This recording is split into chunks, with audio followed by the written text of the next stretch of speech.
Shalom, selamat pagi saudaraku yang dikasihi oleh Tuhan Yesus Kristus. Mari kita sungguh-sungguh siapkan hati kita. Kita mau datang kepada Tuhan. Kita mau duduk diam di hadirat Tuhan dan kita mau menantikan lawatan Tuhan dalam doa syukur pagi ini. Dan biarlah doa pagi ini boleh menjadi berkat bagi hidup kita semua. Seperti firman Tuhan katakan, jika engkau makan atau jika engkau minum atau jika engkau melakukan sesuatu yang lain, lakukanlah semuanya itu untuk kemuliaan Allah.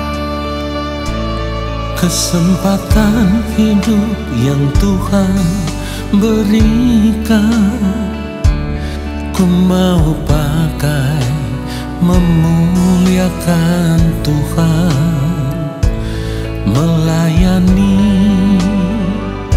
mengasihi sesama seperti Bapa mengasihiku.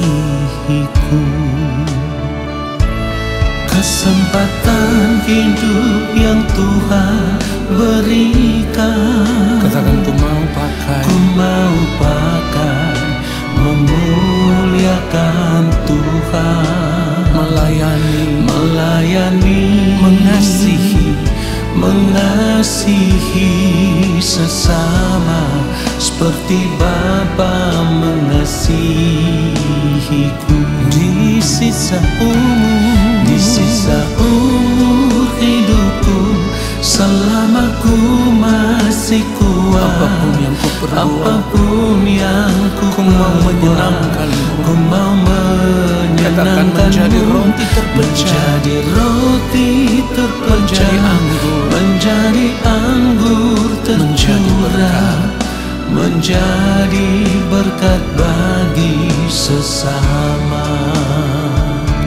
Ketika kita percaya bahwa hidup kita telah dibeli dengan harga yang lunas dibayar, maka kita mau serahkan seluruh hidup kita dan mempergunakan tubuh kita untuk kemuliaan Allah. Katakan, kesempatan hidup. Kesempatan hidup yang Tuhan berikan, ku mau pakai memuliakan Tuhan. Katakan, melayani, mengasihi Haleluya, seperti Bapa mengasihiku. Di sisa umur hidupku, selama ku masih kuat, apapun yang ku menyenangkanmu. Ku mau menyenangkanmu, menjadi roti terpecah, menjadi anggur tercurah, menjadi berkat bagi sesama. Kita mau katakan sekali lagi, di sisa umur hidupku, selama ku masih kuat, apapun yang ku perbuat, katakan, ku mau menyenangkanmu, menjadi roti terpecah, menjadi anggur tercurah, menjadi berkat bagi sesama, menjadi berkat bagi sesama, menjadi berkat bagi sesama. Biarlah segala hormat dan kemuliaan hanya bagi Tuhan saja. Haleluya.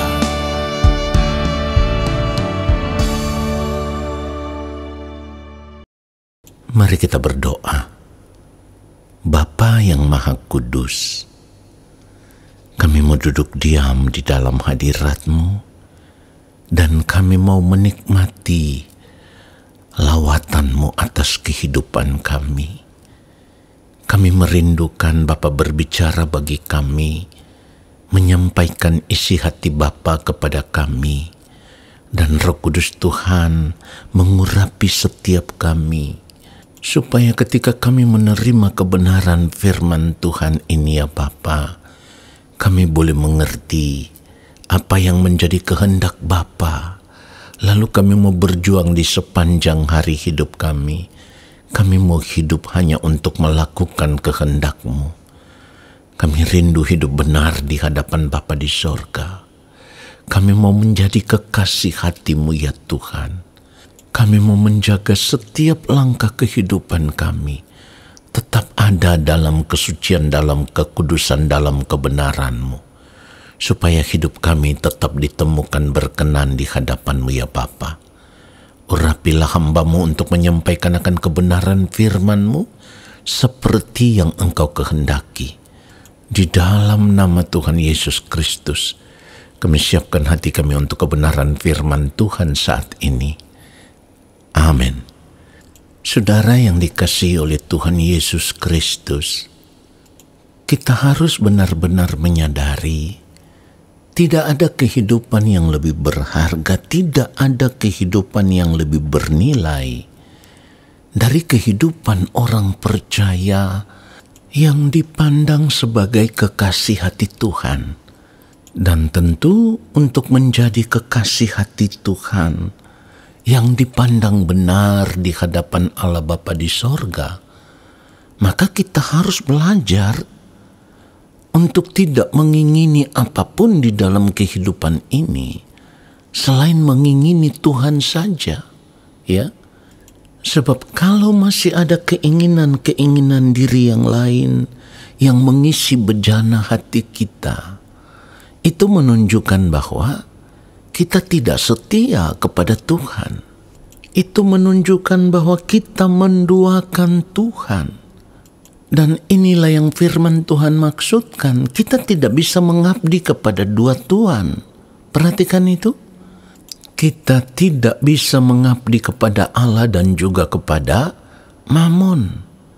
Nah saudaraku, jadi kalau kita memperhatikan cara hidup kita dan ternyata kita masih hidup mengikuti keinginan-keinginan diri, hal itu menunjukkan bahwa kita belum benar-benar setia kepada Tuhan. Artinya kita belum menjadikan Tuhan sebagai satu-satunya kekasih hati kita. Lalu kita menyediakan ruang hati kita ini hanya boleh diisi oleh Tuhan saja. Orang yang setia kepada Tuhan tidak akan pernah memilih untuk menikmati dunia ini. Karena apa? Karena orang percaya yang masih ingin menikmati dunia ini, yang masih hidup bersahabat dengan dunia ini, firman Tuhan menggambarkan itu sebagai orang-orang yang tidak setia. Yakobus pasal 4 ayat 4, firman Tuhan katakan begini, "Hai kamu orang-orang yang tidak setia, tidakkah kamu tahu bahwa persahabatan dengan dunia adalah permusuhan dengan Allah? Jadi barang siapa hendak menjadi sahabat dunia ini, ia menjadikan dirinya musuh Allah." Pertanyaannya sekarang, kalau kita memeriksa hidup kita saat ini, apakah kita sudah benar-benar setia kepada Tuhan? Apakah kita sudah tidak memiliki keinginan yang lain lagi selain Tuhan saja? Kalau harus dijawab dengan jujur, masih ada begitu banyak keinginan yang mengisi bejana hati kita. Karena kita masih ingin menikmati hidup dunia ini. Kita akan menjadi orang percaya yang sangat bodoh kalau kita masih tetap ingin menikmati dunia ini. Kenapa saya katakan kita menjadi orang percaya yang sangat bodoh? Sebab begini saudaraku, kita sudah tahu firman Tuhan katakan persahabatan dengan dunia adalah permusuhan dengan Allah, yang artinya ketika kita tidak setia kepada Allah, ketika kita menempatkan diri kita sebagai musuh Allah hanya karena kita ingin menikmati dunia ini dengan segala kesenangannya, maka hal itu akan membuat kita tidak bisa diterima di dalam kerajaan Allah. Kita tidak bisa diterima di dalam rumah Allah, yang artinya pada akhirnya kita tidak bisa tinggal bersama-sama dengan Allah Bapa di sorga. Jadi kalau kita saat ini memilih untuk menjadikan diri kita sebagai kekasih hati Tuhan, itu artinya kita memilih untuk mendapatkan tempat yang istimewa di rumah Tuhan ketika nanti kita berada di balik kematian. Karena hanya orang-orang yang sejak di dunia ini memilih menjadi kekasih hati Tuhan, memilih setia kepada Tuhan, hanya hidup melakukan apa yang menjadi kehendak Tuhan, orang-orang seperti inilah yang akan diterima di dalam kerajaan Allah Bapa di sorga. Dengan demikian, saat ini kita harus menentukan masa depan kehidupan kita di kekekalan. Apakah kita memilih untuk tinggal bersama-sama dengan Tuhan, atau kita memilih untuk terbuang dari hadapan Tuhan? Dan satu hal yang pasti, kalau saat ini kita masih hidup menikmati dunia ini, itu menunjukkan bahwa kita telah memilih untuk tidak bersama-sama dengan Tuhan sejak di dunia ini sampai di kekekalan nanti. Saudaraku, kalau kita mau memilih Tuhan, kalau kita mau benar-benar menjadi kekasih hati Tuhan, kita harus belajar hidup setia kepada Tuhan dan harus berani mengambil keputusan untuk melepaskan semua yang menjadi kesenangan-kesenangan diri, kesenangan-kesenangan hidup dunia yang selama ini kita nikmati. Contoh hidup yang bisa kita lihat, orang seperti Rasul Paulus rela melepaskan segala sesuatu hanya untuk satu tujuan, supaya ia bisa memperoleh Kristus. Perhatikan itu. Contoh lain, saudaraku, orang seperti Zakheus yang rindu berjumpa dengan Yesus, yang rindu melihat Yesus. Ia berusaha naik memanjat pohon ara demi supaya ia bisa melihat Yesus. Tetapi ketika yang mulia Tuhan Yesus Kristus melihat ke atas dan berkata, "Zakheus, segeralah turun, sebab hari ini aku harus menumpang di rumahmu." Saudara, apa yang terjadi? Hari itu juga Zakheus mengambil keputusan besar di dalam hidupnya. Zakheus berdiri di hadapan Tuhan dan berkata, "Tuhan, setengah dari milikku akan kuberikan kepada orang miskin, dan sekiranya ada sesuatu yang kuperas dari seseorang, akan kukembalikan 4 kali lipat." Di sini yang harus kita mengerti adalah Allah menyelidiki batin. Jadi ketika Zakheus berkata demikian, Tuhan melihat sampai di kedalaman hatinya. Sehingga yang mulia Tuhan Yesus Kristus berkata, "Hari ini telah terjadi keselamatan kepada rumah ini, karena orang ini pun anak Abraham." Saudaraku, dari apa yang dilakukan oleh Rasul Paulus, sebab Rasul Paulus menganggap segala sesuatu yang mendatangkan keuntungan bagi dirinya itu adalah sampah. Ia melepaskan semuanya itu demi memperoleh Kristus. Dan hal yang sama juga dilakukan oleh Zakheus. Seharusnya ini menjadi pelajaran berharga bagi kita saat ini. Kalau kita masih ingin menikmati dunia ini, itu artinya kita telah menentukan pilihan hidup. Kita lebih memilih dunia ini, menikmati dunia ini, daripada memilih Tuhan dan menikmati kehidupan kekal bersama-sama dengan Tuhan di dalam kerajaannya.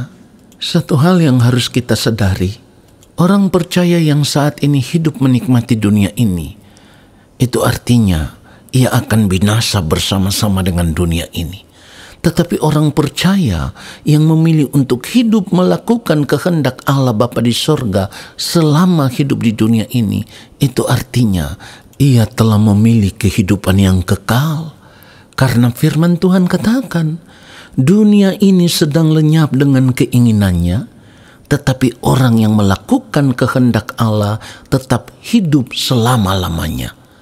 Saudara, tentukan pilihan hidupmu sejak sekarang, bukan nanti. Sekali lagi saya katakan, tentukan pilihan hidupmu sejak saat ini, bukan nanti. Jadi kalau kita memeriksa hidup kita saat ini dan kita masih memiliki keinginan untuk menikmati kesenangan-kesenangan hidup dunia ini, itu artinya kita memilih untuk menolak menjadi kekasih hati Tuhan. Kita memilih untuk menolak setia kepada Tuhan. Kita memilih untuk tidak bersama-sama dengan Tuhan di kekekalan nanti. Padahal seharusnya kita mengerti dan kita harus benar-benar sadar, orang yang tidak bersama-sama dengan Tuhan di kekekalan nanti, atau orang-orang yang tidak diterima di rumah Tuhan di kekekalan nanti, akan terbuang dari hadapan Tuhan. Dan terbuangnya itu adalah ke dalam kebinasaan kekal, ke dalam api neraka, saudaraku. Dan saya harus ingatkan sekali lagi, ingat baik sebelum terlambat. Api neraka itu tidak pernah padam. Biarlah kebenaran firman Tuhan ini menyadarkan kita semua.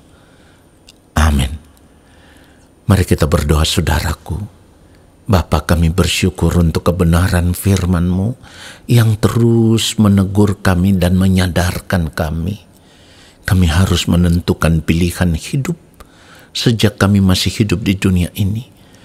Dan kami sadar, kalau selama ini kami masih hidup mengikuti keinginan-keinginan diri, hari ini kami disadarkan oleh firman-Mu, dan kami tidak mau kehidupan yang kami jalani saat ini pada akhirnya menjadi sia-sia dan terpisah dari Tuhan ketika berada di kekekalan nanti.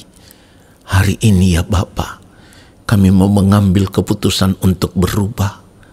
Kami mau meninggalkan semua kesenangan hidup dunia ini. Dan kami mau memilih untuk hidup melakukan apa yang menjadi kehendak-Mu selama kami masih hidup di dunia ini ya Allah. Roh Kudus Tuhan, tolong kami, pegang tangan kami, pimpin kami untuk terus berjalan di dalam kebenaran, supaya kehidupan kami boleh ditemukan senantiasa berkenan di hadapan Bapa di sorga. Ya Bapa, terima kasih untuk firman-Mu yang telah menyadarkan kami dan memberkati kami. Saat ini kami mengangkat tangan di hadapan-Mu ya Allah. Kami percaya Engkau akan menurunkan tangan dan memberkati kami. Turunlah atas kehidupan kami segala berkat yang berasal daripada Allah Bapa di sorga. Rahmat cinta kasih yang berlimpah-limpah dari Gembala Agung yang mulia Tuhan Yesus Kristus, di dalam persekutuan yang manis dengan Roh Allah yang kudus, menyertai langkah hidup kami dan memberkati kami sekarang dan sampai selama-lamanya. Amin. Saudaraku, tentukan pilihan hidupmu sejak sekarang. Jangan sampai terlambat. Tuhan Yesus memberkati kita semua. Shalom.